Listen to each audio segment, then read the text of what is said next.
Во саботата во трговскиот центар во Кочани се одржа последната активност од манифестацијата Кочани град на културата 2012. Настапија најмалите дечиња заедно со наставниците од комбинираната детска установа Павлина Белјанова со новогодишната представа Новогодишна магија.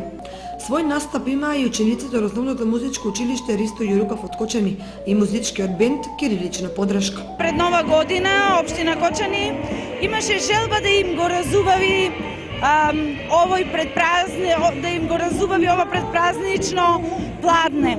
Затоа ги организираше кочанската група Кирилична подршка, наставничките заедно со дел од учениците од градинката од клонот 4, музичкото училиште со најмладите, исто така се потруди и драмското студио при Домот на културата Бели Мугри да со своји костими и поклони кои што ги обезбеди општина Кочани, односно спонзорите на општина Кочани и градоначалникот. Во рамките на манифестацијата Кочани град на културата се одржаа бројни активности како промоција на книги, концерти на познати пејачи и уметници од Македонија и ликовни изложби кои дадоа свој белег на културното живење на општина Кочани во текот на 2012.